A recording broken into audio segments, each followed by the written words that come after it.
Hi, guys. We're back. So soon. For a wild episode. And this game really deserved its own episode, for sure.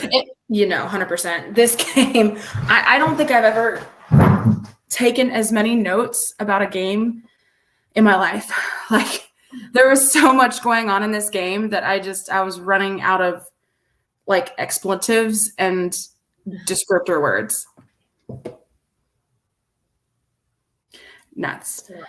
So, without further ado, without beating around the bush anymore, today, Pardon Me, Alex is talking about the ACU game.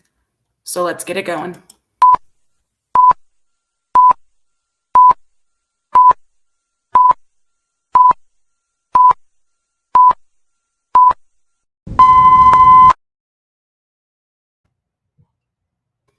And we're back.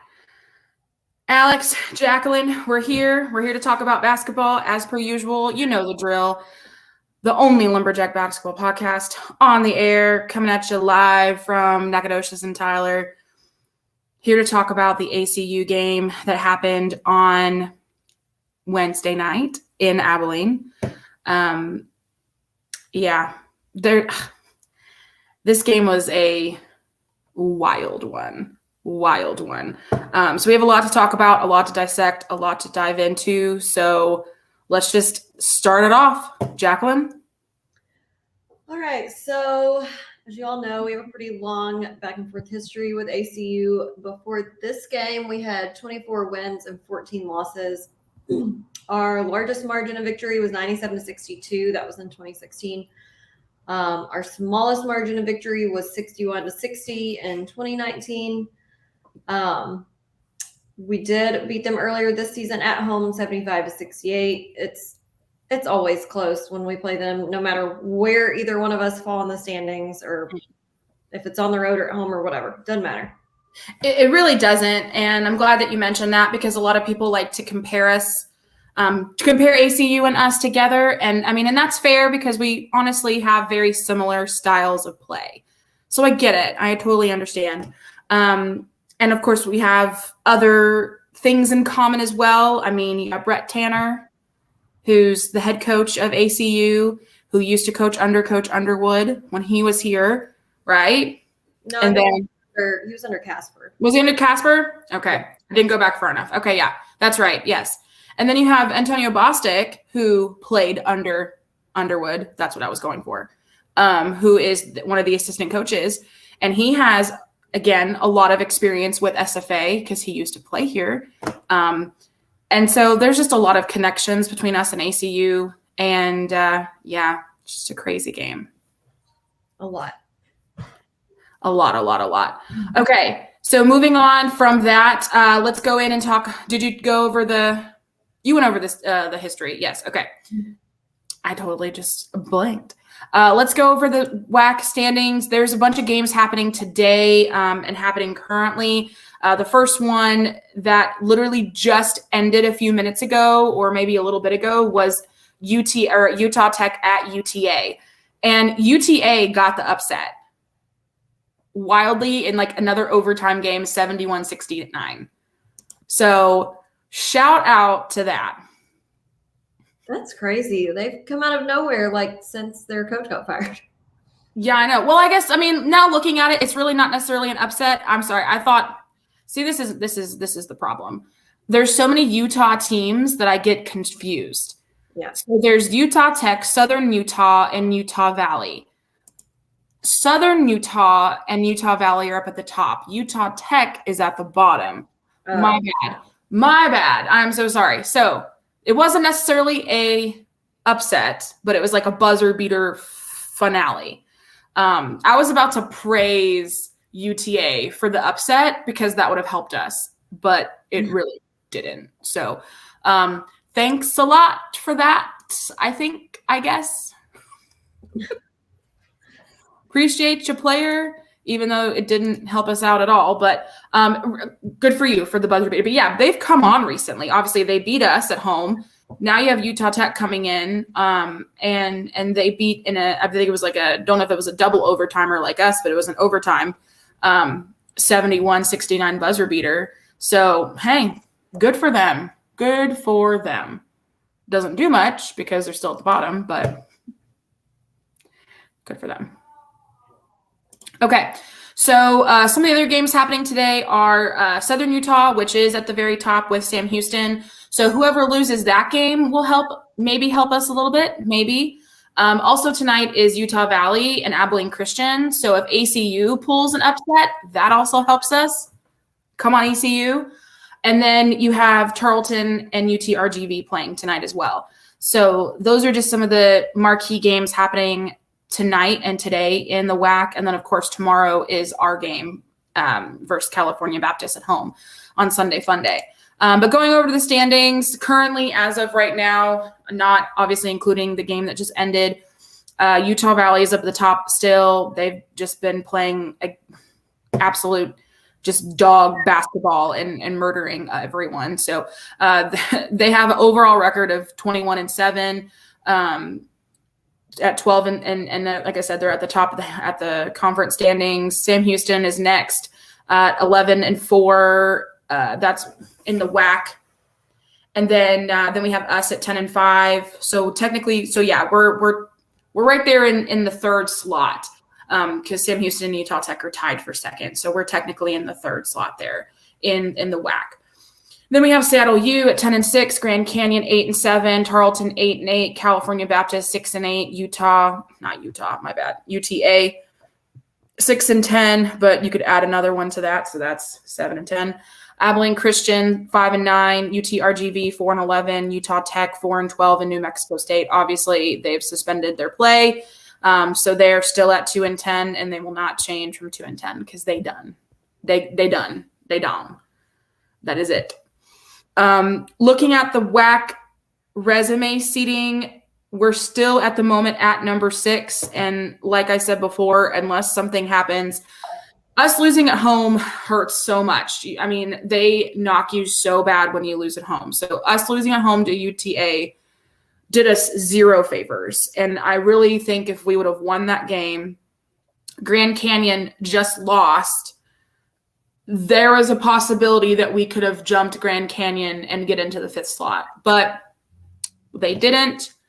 We lost.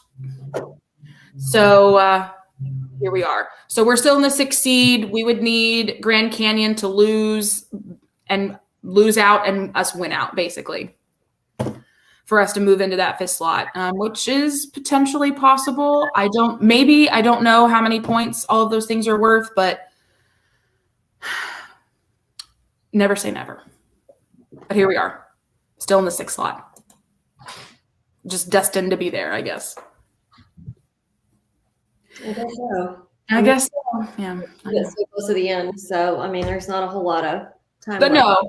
There's not, and like I said, unless something just crazy happens and we went out and GCU loses out, then there's a potential possibility maybe of us jumping them. But I don't know what every game is worth point wise. I have to go and look and do some research into that. But yeah, it's been a crazy few days in WAC basketball, or weeks rather. So yeah, that's it. Moving on to the game itself. Let's go, Jax. All right. So we did have a little bit of switch up on the starting lineup. This time we had Nigel instead of Rati starting with AJ Dede Trail Nana. We did win in double overtime, 91-87. And their attendance there was 1,844. So I'd like to do this little section before we get into Sean Kennedy's stat section, because I told you I had a bunch of little one-liners from Rob. Yes. So we can start adding this if we want as an extra section, because I know you have some funny ones as well from their announcers. Okay, so y'all, there's so many. There were literally so many. So there was one play where I can't even remember who our 2 players were, but one of their players went to dive for a ball out of bounds and knocked our player and the referee over as well. And Rob's like, knocks everyone out of bounds, including the official. Gonna give him a minute to walk it off. Because the ref's like, then there was one foul that got called on one of the ACU players for fouling Nigel, and Rob said, well, Nigel sold it on that one. Oh, okay. Then there was one of the mini reviews, because there were so many. So many. That he's like, okay, I don't know why they're calling the review. And then he says the referee by name. I can't remember, but he was like, oh, and I love this. He called it because the referee who asked for the review was the referee who called the foul. And he was like, he doesn't know who the foul was on. And he's like, how do you not know who the foul is on if you're the one who called the foul? Oh, then there was one where AJ had a really nice break, and he was like, AJ just undressed him at the foul line. Then he tried to follow him, and he falls down. Oh my God. One of the I can't remember which referee, but I guess it's probably the one he was laughing at, who had to ask for the review of his own call because he didn't know who it was on, even though he called it. He called him official of the gods in a very sarcastic tone. It was so funny. Let's see. At the end, when all the reviews kept getting really excessive, he was like, well, if we get done in time to make it back in town for that game Sunday at 6. And then I felt the worst for him on this, because this would be me. Literally in the second overtime, he's like, well, if I would have known I was going to be here this long, I wouldn't have drank so much water. The perils of being by yourself doing the radio of the game. Oh no. I felt bad for him. I was like, yeah, you've been no. Rob when he gets on a tear, he's ridiculous. Like, in the best possible way. Like, he's so funny. Love it. Okay. Oh my God. Okay. So let me scroll through my notes. Let's see here.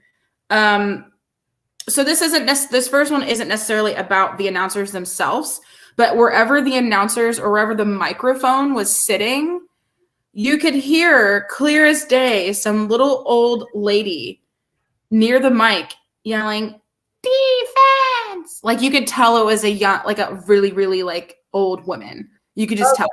With like a real country twang, because she was like, defense. Defense. But pretend that I'm 85 and I'm yelling it, Like, that's exactly what it sounded like. And I was like, that's really cute. And I appreciate her passion, but it's getting annoying because it's right there by the mic. And I'm trying to listen to the game. I'm trying to pay attention to the game because the announcers weren't that bad. You know what I mean? Like, they were competent and for the most part and decent, but there was just a few things that they said that I was dying on. Let's see. Hold on. Let's see. I'm searching. Oh, one of the announcers said that place, there was a sold out game. And I'm looking into the stands during some of the, like, when they, do sweep the stands thing. And I'm like, where are they? Where is it sold out? So there's that. There was one kind of weird thing that they said. And then they said they called this the classic I-10, I-20 rivalry. I'm sorry. Did I-20 just get up and move? Like, yeah. We're not on I-20. Yeah, Tyler's on I-20. Nacogdoches is not. Correct. And I'm just sitting here listening, and I'm looking at Dad as I'm typing. I'm like, did he just say that this is an I-20 rivalry? And I was just like, what the hell? What? No. So that one hit me hard. And then apparently during either one of the calls or one of the fouls or one of the reviews, one of the announcers said, man, the Moody Boo Birds are out here tonight. Those Boo Birds have replaced the Moody Bats. The what? The Moody Boo Birds, like they're booing, boo, have now replaced the Moody Bats because the bats are gone. So he made a reference to the bats. I want the bats back. Bring the bats back. I want the bats back. So that was, let's see. I'm trying to see if there was any other ones. I think those were all it. But the funniest one was just like the fact that he acknowledged the fact that there were bats basically in their belfry in their old gym coliseum. And it was funny. I was like, and if you were watching it and had no idea about the bats, you would think that he was like on something because you wouldn't have known about the bats. But yeah, so those were a couple of things that they said, and I was like, man, these guys are great, but now like those little couple things, I was like, you're ruining it. You're ruining. And then they started applauding the refs at the end of the game, saying, man, I'm gonna take him out for a drink or a dinner or whatever they were saying, because they obviously got the call. ACU got the call. And I'm like, come on, you're gonna praise them after that shit show of a reffing that we just saw. And they even acknowledged the fact that the reffing was not great. And then at the end of the game, they're like, yeah, well, towards the end of the game or one of the overtimes, they were just like sucking on that ref D. Anyway. Well, one thing that I had this on my airing of grievances, but since we're talking about them, I'll say it now. It wasn't really the commentators. It was just like what they had up on the screen, like in between little short timeouts. But one of their little things that flashed up, it was like a graphic, and it was like different things that we had done in our like game plan or whatever. And it said something like, I can't even remember what it all said, but it was something like ACU game affected whatever. It was saying whatever we did that affected their game. Yeah. They called it effected instead of affected. And I'm like, fine. Proof stuff. It was not correct. Anyways. Come on, man. Yeah, let's go ahead and move on to the game, because there's a lot to dissect and unpack on this game. So go for it. All right. Sean Kennedy's stat section. Shout out to Sean Kennedy. I hope you're feeling better tomorrow so that you can join us. I hope so too. I hate that you're under the weather. I feel your pain. Oh, yeah. A lot faster than I did. Right. All right. Field goal percentage overall was 54.2%. Our 3-point percentage was even higher at 57.1%. Our free throw percentage was 73.1%.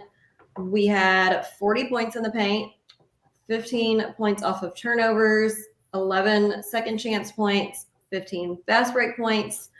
We had 22 points from our bench players. We had 41 total rebounds, which is a lot, but they had 40. So it was a lot of shots because it's a long game. Mm-hmm. So we were back down to the single digits for the offensive boards at 8 and 33 for defensive boards. We had 28 fouls, which is a little bit more than them. They only had 20. We had 20 turnovers. They had 13. We did have 6 steals and 5 blocks. Our game leaders, we had AJ with 29 points for his career high, 1 rebound, 7 assists, 1 steal. Day had another double-double with 18 points, 10 rebounds, and 1 block. Player of the game, we totally agree on it. It's Juice, man. All the way. All the way. I am about to gush over Juice for about 45 minutes, so buckle up. Yeah. Same. Holy guacamole. I just remember going back to the very, very first game of the year, right? And we're the first home game, rather. And we're watching them, and we're, getting used to the new guy style of play. And, Juice wasn't a starter at that point, right? And so he was coming off the bench, and he only played for a few minutes. And he came off, and he was getting, like, reamed by Keller, right? And we're sitting there like, man, like, we really hope that he, gets it together and he gets back in the game and he, continues to improve every single game. And now I just look back on that and fucking laugh. I just laugh because this boy is like total package material. Yeah, he's insane. And there have been so many games where he's been high point, but also so many games where he's definitely player of the game across multiple different stat lines, not just high point. And even their commentators, when at one point he was out of the game, even they made a comment that like our stuff just did not flow the same whenever he wasn't in the game. Nope. And it's so obvious too, because he runs the court. He is the point. He runs the court, and when he's not out there playing point, it just doesn't feel the same. Yeah. Just doesn't feel the same. AJ, holy guacamole. Those 29 points were crucial. Crucial. I mean, without him, this game would have been dumped. We'd have been out. We'd have been gone. We'd have lost 100%. Not saying the other players didn't have a hand in the win, but AJ was the player of the game in every sense of the word. I cannot get over the performance that he put out that game. I just cannot. Like, I'm at loss for words. Some of the moves that he pulled out, some of the threes that he knocked down, I mean, clutch situations where we needed points, and he came out swinging 4 3-pointers. He was perfect on his free throws. I mean, he had 7 assists. He was almost to a double-double with 7 assists. Yeah, and that's wild. And that's one of my favorite double-double scenarios, because it's usually points and rebounds. It's never usually points and assists. Right. Exactly. Totally. I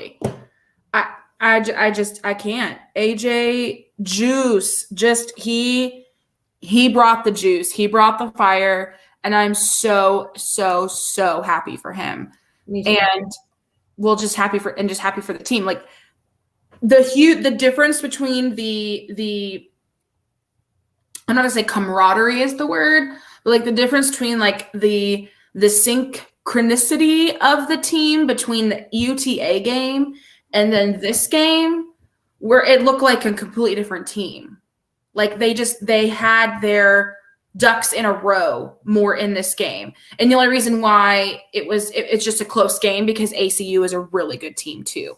So I mean, I'm no knock to them whatsoever in this situation. They're a really good team as well. I mean, they were with us almost, neck and neck the entire time. I mean, hell, we had to go into 2 overtimes to win the game, right?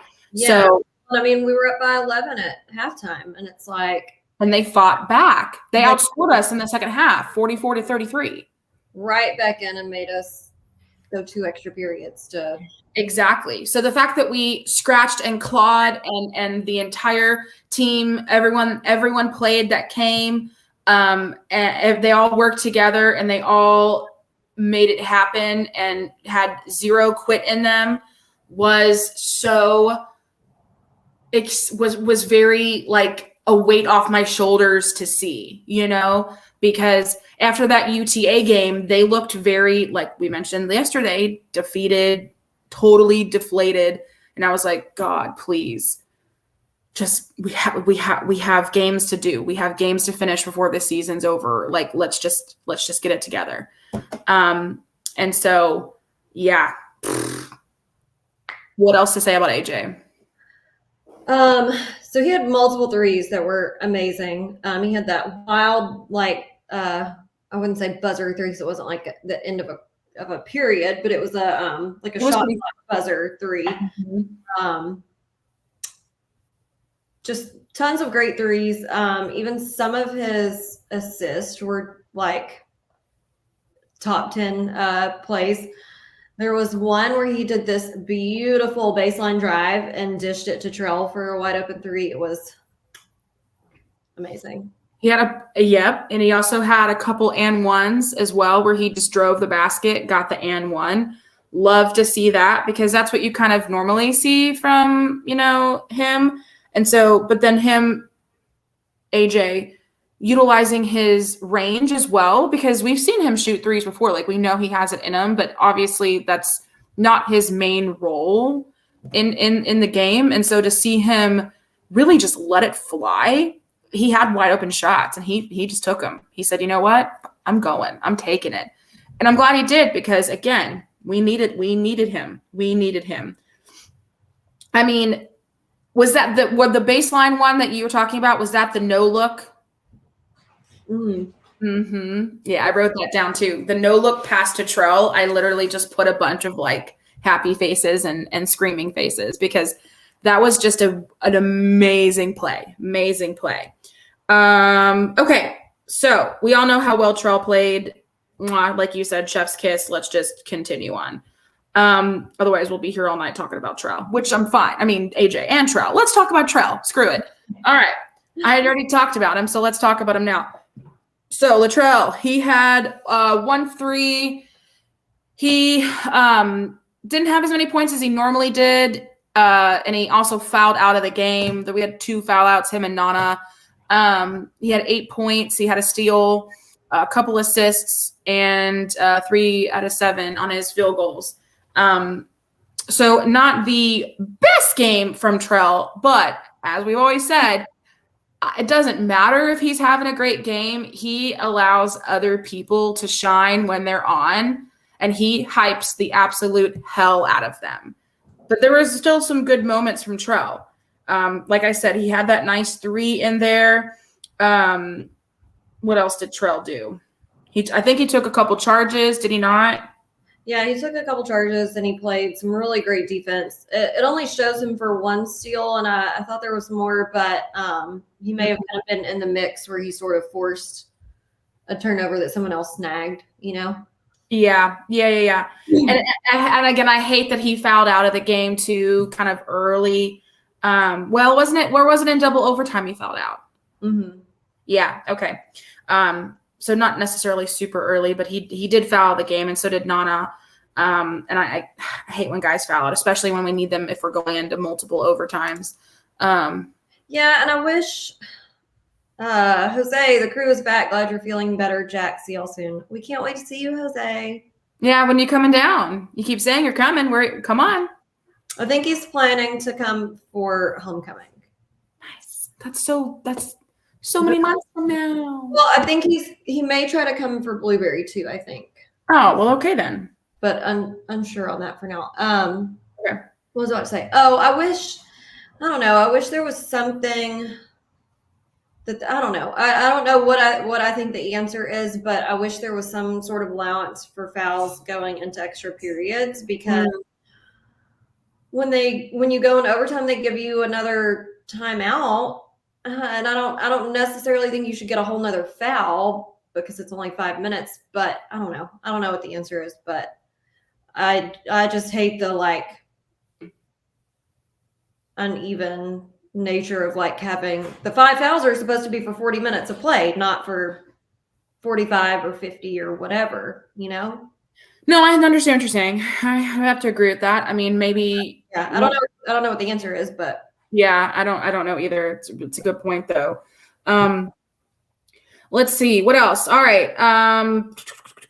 Nana, like I said, he did foul out, but for the 24 minutes he was in, he had 5 rebounds.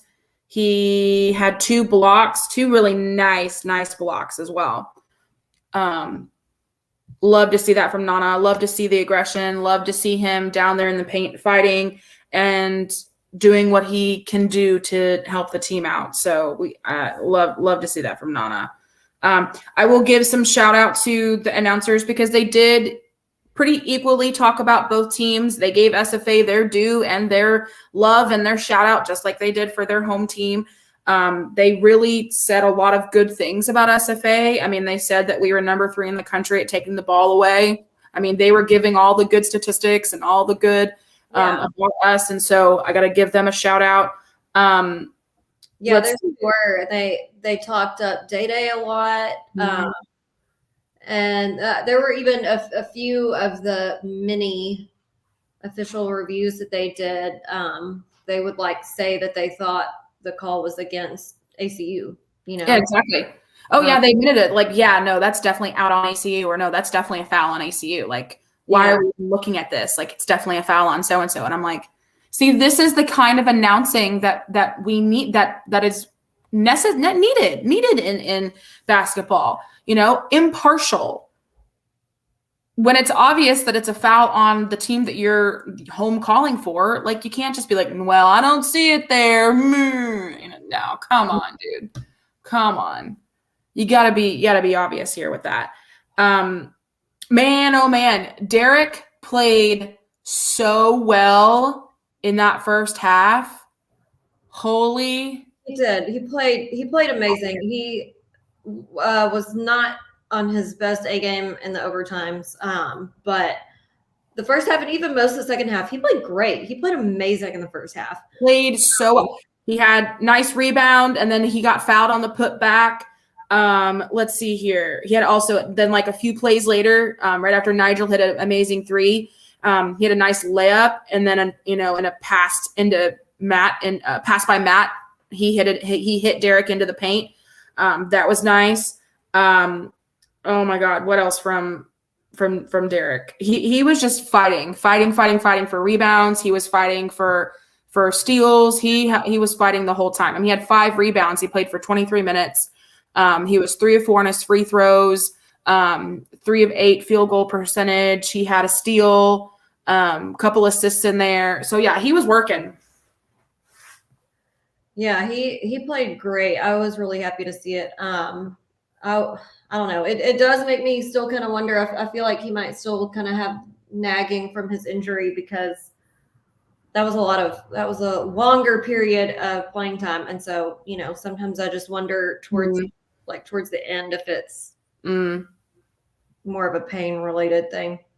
Yeah, and I tend to agree with you on that too, because you're right. I mean, he was playing lights out throughout the majority of the regular, of regulation, and then when he was out there during the minutes he was playing for OT, he just didn't look the same. He just looked kind of sluggish. So yeah, I have a feeling that's probably the case too. Geez, man. Let's see.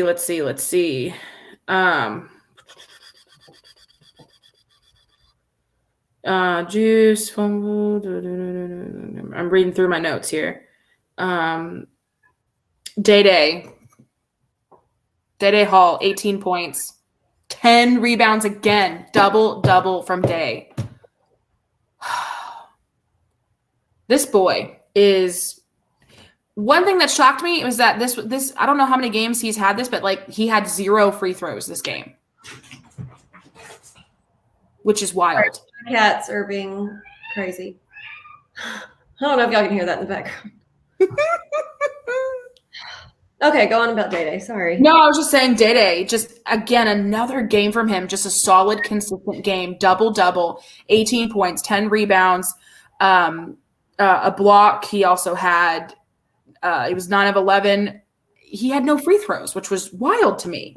I don't know if that's happened yet this season, but he played for 35 minutes, and Jesus, some of his we said this in the last podcast. Like, his footwork is masterful. I can't even fathom it. Thank God for him. He is like the put back king. Yeah, no, he's amazing. Sorry, I'm having to multitask here for brewery stuff, so just keep going for a second. Oh, okay. No, you're good. So, talking about Day, talked about let's see here. Yeah. But yeah, Day, he's just one of those guys who, like we've said before, is Mr. Consistency. I'm going to talk about Nigel for a second too. Nigel, 11 points. He had a couple assists in there. He had a block in there, 3 rebounds. He had a beautiful 3 in that first half. He was our first points. He was our first points. Some free throws early. There wasn't a lot of scoring in the first few minutes of the game, and then Nigel gets in there and shoots some free throws early. He got, I think it was a foul in the very next possession that we had. He missed a slam, but I really think he got fouled on that. But that's my opinion. No call there. I mean, woo, boy. Love to see Nigel with the 3. Love to see him playing good quality minutes. He played for 22 minutes. And then who else here? We got Rati in here as well. He hit a 3. Kyle hit a 3. And Rati had 7 points. He also had 5 rebounds. There was a lot of guys who had 5 rebounds. Him, Derek, Nana.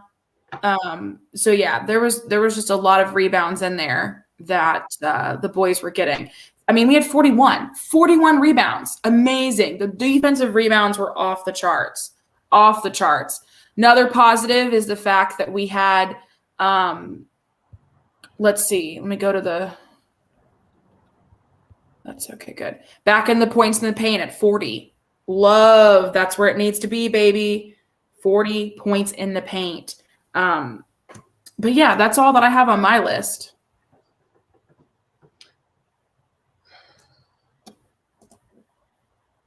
Did you have anything else? We had a wonderful backdoor to Day, and y'all know how much I love it when we get a backdoor.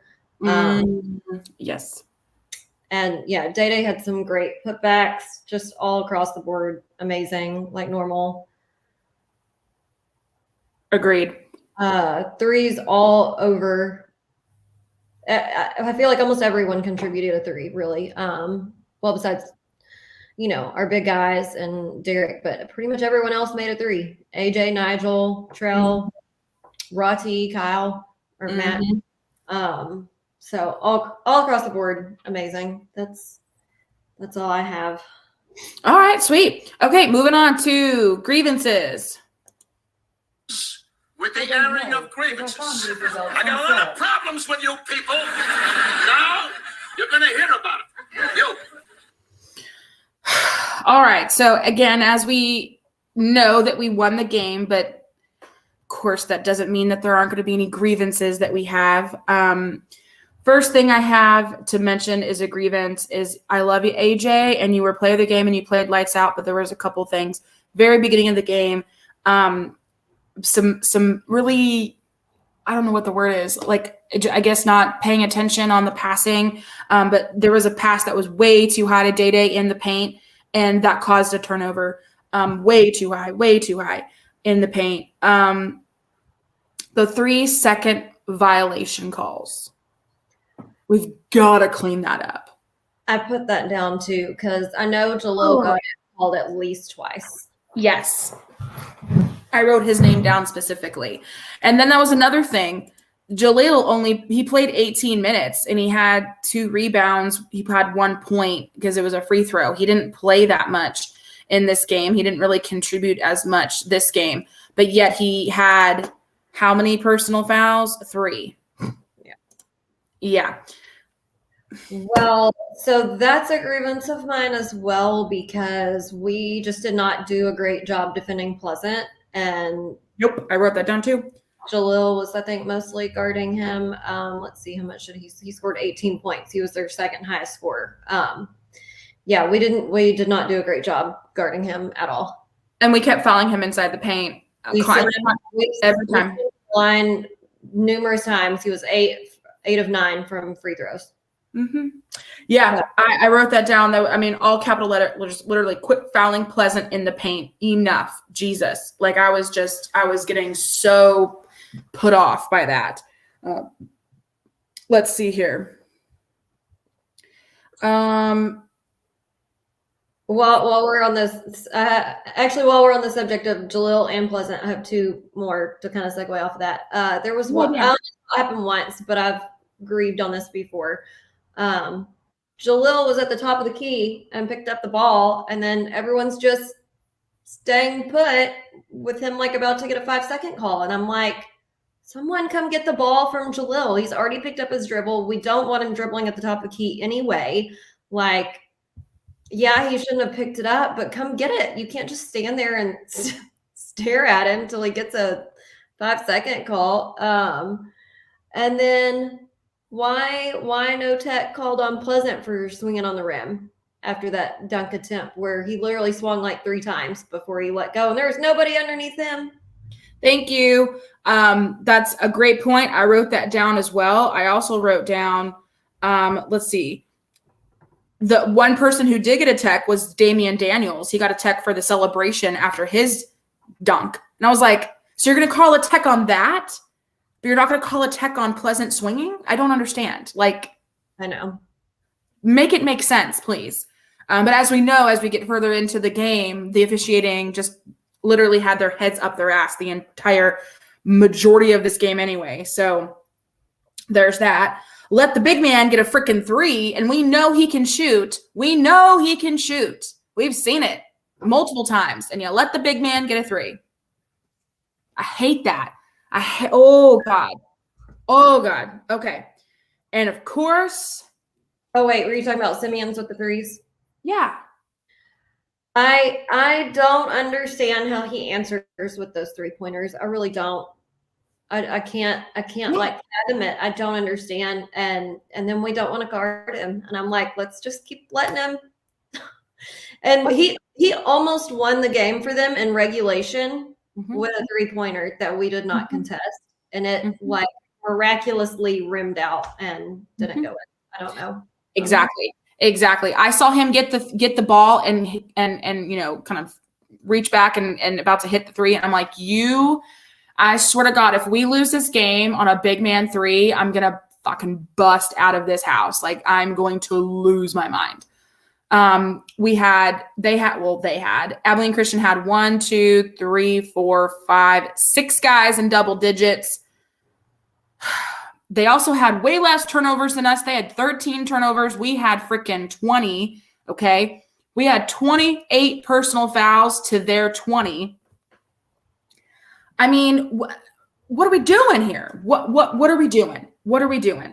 And then, of course, our favorite guy, Tobias, I'm about done with him. I'm ready for him to graduate and move on. I'm tired of looking at his face. I'm ready for Tobias to be gone. Kick rocks, Tobias. This is his senior year, so. Thank God. Anytime he's in, he is so dangerous, which again, kind of a compliment because he is a good player, but I'm just tired of looking at his little face. His steal in the coast to coast layup made me want to come through the TV and punch something. Yeah. Finish the baskets. Just a blanket general announcement to the entire team. Finish your baskets. Finish the play. I cannot get over how many times we lost the offensive rebound because we could not finish the play. And then we didn't get the offensive rebound. Didn't get a putback, didn't get any sort of second chance point.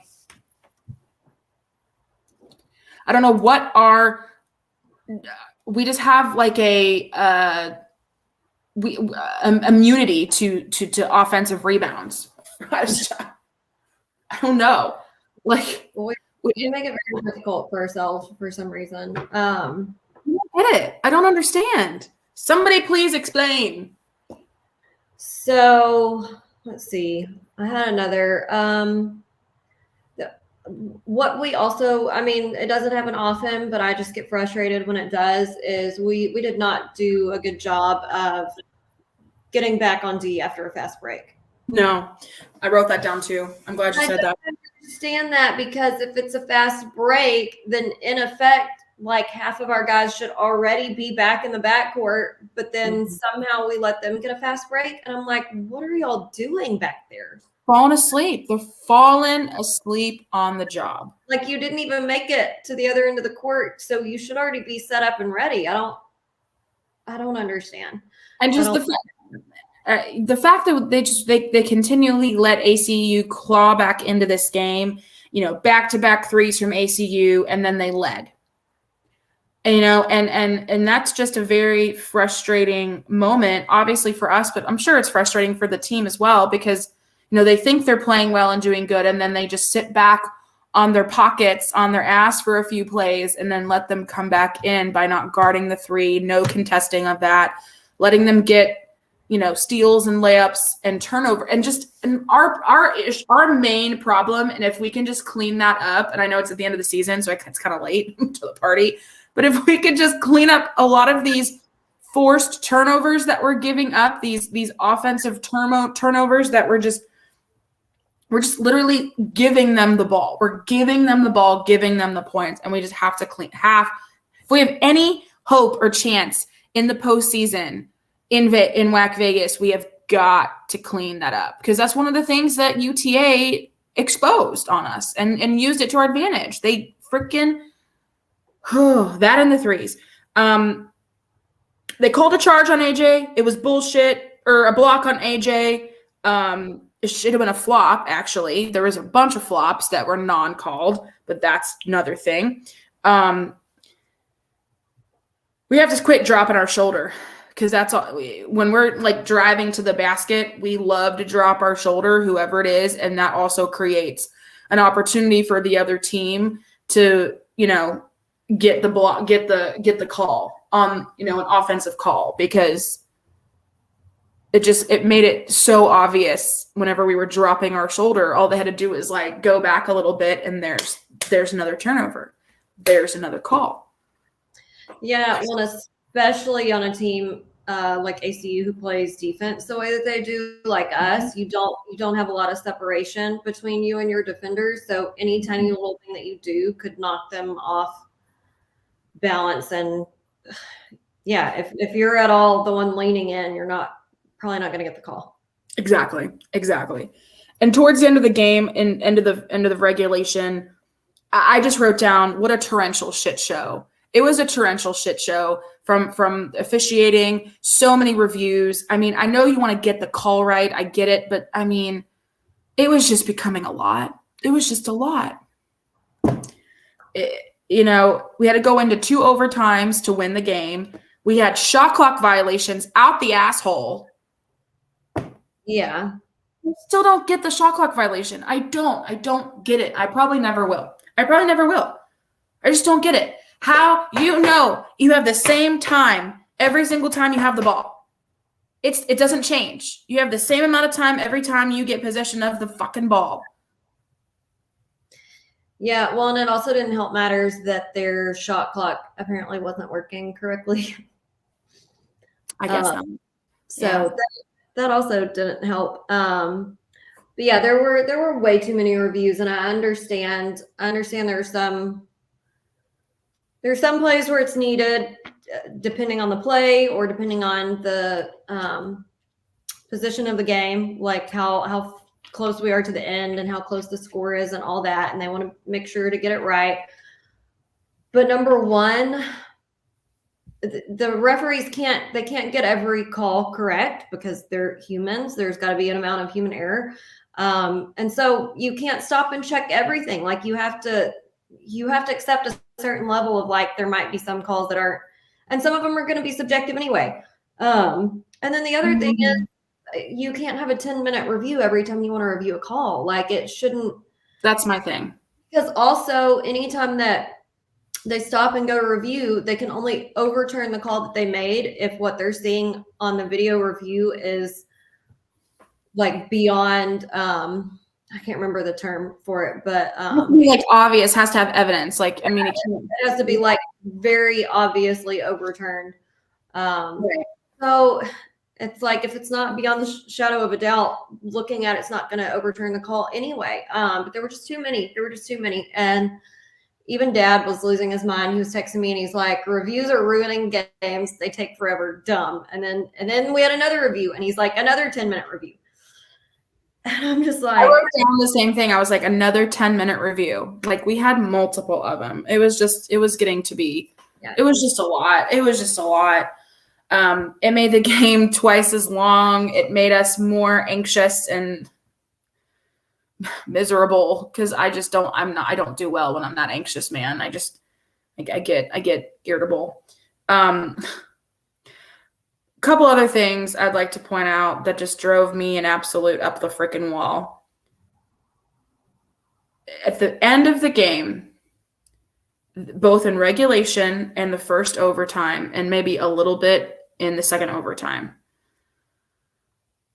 I don't know the meaning behind it. I'm not a coach. I don't know the strategy behind it. But having AJ waiting at the top of the key for so long before he goes to try to get the ball in play or drive it forward or make a pass was wasting so much of the clock. And like, I get it. But at the same time, you tried it first time at the end of regulation. It didn't work. You tried it again at the end of the first overtime. It didn't work. There's a pattern here. I mean, he was literally trying to do the same shit he was doing. Again, I don't know if this was a call by the coaches or just something AJ was doing. Trying to do the same thing he was doing the La Tech game, like last minute, boom, layup type thing. And I'm like, that's not always going to work. And it was wasting so much of the clock. I was freaking out. I was so frustrated. Yeah. Yeah. It's tough there because I get what they were doing. I get it too. Since we were tied, we wanted to try to use up as much of the shot clock as possible. It just sucks when you hang the whole possession on one opportunity and it doesn't go. Yeah, and I could see it at the end of the first, but you tried it twice after that. Like at some point, you're gonna have to call a different play. Like they know what you're doing. Like, you're gonna have to change it up because they even did it at the very end of the second overtime as well. And thank God something came out of that play. But I was like, you're literally calling the same call 3 times. It didn't work the first 2 times. It was very stressful. I was like, oh my God, stop, play something, do something different. Because you're putting all the pressure on AJ to get the layup. Anyway, and then the only 2 free throws that Nigel missed were the 2 free throws at the end of the freaking game when we needed them the most. I know. And he usually does so well under pressure too. That's what I know. We had just talked about in the last podcast how Nigel does so well under pressure. And then I know. Oh, and then he misses the 2 free throws at the end of the game. And I was like, like critical free throws. Oh, God. Yeah. Let's see. I only really had 2 more. We let Ellen get back-to-back 3-pointers, which I did not like. And that really put them over the edge at that point of the game, too. Then towards the end of the game, I'm trying to think. I think it was the play where they stopped and did the review to try to figure out if it was out of bounds under their basket on Tobias or Rati. And literally they showed us the worst camera angle on the playback 2 different times. Like first, the angle that they showed us, you could literally just see like the base of the basket and like half of someone's arm, but like no context. And then the next angle they did was from, I don't even remember. It was like a really weird, and I'm like, neither of these angles shows us anything. Yeah, like you're not, I don't know who you showed us a room full of people down there working on all these cameras, and the 10 of them can't give us a better camera angle than this. Like we can't see shit. I don't even know whose arm that is. I know that was funny. And literally they kept showing us different angles. And I'm sitting here, I'm like, how many cameras do they have in this place? Like, I think we have like 2 or 3. And I'm like, do you have like 20 cameras around the Coliseum? Because it just felt like they had every camera angle imaginable, but every angle sucked. Yeah. So riddle me that one. And just their general filming during the game sometimes wasn't great. Like I feel like we would be bringing the ball down the court and they would be zoomed in. No offense, Brett. They'd be zoomed in on Brett just standing there for like 5 seconds. And then when they finally put the camera back on the game, we're like already down there halfway through a play. And I'm like, we don't need to see Brett Tanner standing there for 8 seconds. Like we just need to see what's happening in the game. Right. I mean, that's West. Yeah, no, I mean, that's facts, 100%. Oh my God. Yeah. So it was, but all in all, obviously we won the game. It was a barn burner. It was a nail biter. It was all that you want in a D1 conference game. And maybe minus a little bit of the anxiety, but everything else, it's what you would expect when you are watching an SFA ACU game. It's dramatic. There's gonna be controversy. There's gonna be issues, and it's gonna be contested. It's gonna be hot, And so it was one of those games. But so if you could give us a word to describe this entire game, Jacqueline, what would it be? It has to be all the emojis that we talked about. Juice. Yeah, I wrote down juice at first, and then I was like, I don't know, because during the very beginning of the game, the announcers were talking about how this between ACU and SFA, it's been building up over the past, handful of seasons, this rivalry. And I'm like, well, you know what? After this season, I can see it. I can absolutely see it now. It's not an I-20 rivalry because, again, we're not on I-20. I don't know where the fuck that came from. We need to learn geography here, people. But I 100% can see this becoming a true, hot, angry, bloody rivalry. I totally can see it. Sam Houston's always going to be our rival. Even though they're leaving our conference, we're still going to hate them. They're still going to be the inferior Johnson Coliseum. And so that's never going to change. But I do see this as becoming a very hotly contested rivalry for sure. It's just, there's a lot of emotion going through these games. And man, I'm ready for more. Yeah, me too. It's crazy that the season's already almost over and that we'll be in Vegas in a few weeks.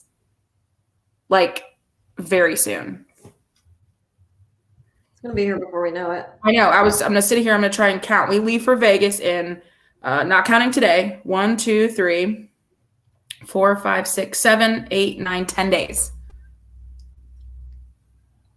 Saying that out loud like that made me just a little, not nervous, but I'm like, I have a lot to do. Same. have to start thinking of what I'm bringing. I don't know. There's just, oh goodness, 10 days. All right. Well, shit, we'll get our lives together. Don't worry. But yeah, so we leave for Vegas in 10 days. Cause we're most likely playing on that Tuesday night. We're staying at the New Orleans that night and then waking up on Wednesday and going and moving all of our stuff to the Rio, which is where we'll be the rest of the time. And yeah, we're pumped, ready for another whack Vegas, ready to hang out with, Kyle and a bunch of the other people that go to the game. Hopefully more SFA people go. I don't know. Who knows? But anyway, so we're just excited. We're ready for that to happen, ready for it to come, hoping for the best, obviously, for both the men and the women, obviously, at WAC Vegas. So we're ready. We're excited. Any Hooser, man, oh man, we want to get out of here before an hour. Yeah, let's do it. So we got 2 minutes left. A few reminders, what's happening tomorrow, obviously, is our second to last home game.